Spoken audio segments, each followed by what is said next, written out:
Hey, what is going on, everybody? It is your boy AK-12 here, back with a brand new series for you guys today. This series is going to be called the Analyst, a series where I take a clip from one of my recent Battlefield 4 gameplays and analyze it for you guys to show you guys my thought process, help you guys out that need some tips out there on Battlefield 4 because a lot of people requested it, and I felt like the live com series would help out, but this series will be more in-depth with that. So the reason why I froze the gameplay right here is because you want to look at something important. If you look at the radar, it says enemies. Now, the reason why I say that are because there are 3 dead skulls within the top right-hand corner of the D flag, I believe it is. And right now, they're not paying attention right to where my position is right now, and also where the enemy position is. So I figured, I assume that there's going to be enemies right there. So I decided to spawn on the D flag with my team, or on the C flag with my teammates to help them out on that flag.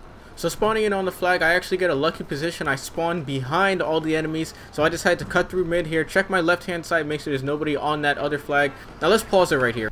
Now if you look right here, I finally get behind the enemy, but I've run into a problem. There are multiple enemies in the back in front of me right there, and the reason why I did not shoot them right here are because of the fact that I can't properly figure out which target to take out first. If I miss my shot, there's going to be 3 or 4 enemies turning around and easily taking me out, ruining the Backrage for my team. But I decided to cut through the right hand side instead.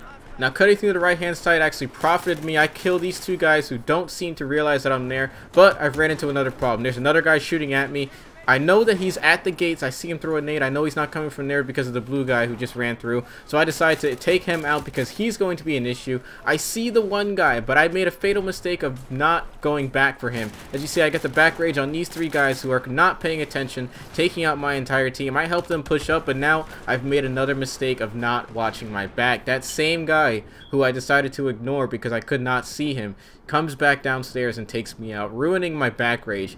A very bad mistake on my part. I should have paid attention to that. I tend to make that mistake when I don't go for somebody. There tends to be another one right around that corner. So now we don't have anybody running behind except for one blueberry who just tries to go to the E flag but gets taken out by another random. And unfortunately, now we're stuck in a bit of a stalemate. We are burning tickets on our side. We have all 3 important flags on Operation Locker. But now we've run into that easy stalemate at the C flag where nobody seems to make a push at all, and it's just kind of everybody's just kind of stuck in one spot. I can't go downstairs, there's too many defenders down there. I can't go upstairs, too many defenders inside of the cubby holes inside of the left hand side. Pick up a nice little triple right here as these 3 guys are trying to camp in that little corner. Not one of the greatest spots to sit. Now when it comes to situations like this, there isn't really much that you can do. You can try to flank through outside lane or snow lane, whatever you want to call it, but you run the risk of having those few snipers or even a few mortars camping in their defending spot all the way in deployment. And that is one thing that I can't stand about this map, is that when I try to go snow lane, is that it just does not work out in my favor. And unfortunately, believe it or not, snow lane is actually the most important lane to hold on Operation Locker, and I just can't stand that lane sometimes. You guys almost rarely see me go out there because of the fact that I can't see anything. And I'm not even kidding when I say I can't see anything. But regardless, the gameplay is going to be wrapping up here. That's pretty much the majority of the importance of this clip, was the beginning. Pretty much this entire gameplay ended up being a stalemate. They pushed us back through C flag, and we get back at the stalemate, stuck at C flag. But anyways, hope you guys enjoyed this gameplay. If you guys like this series, be sure to let me know in the comments box. And that is your boy AK, signing out. Peace!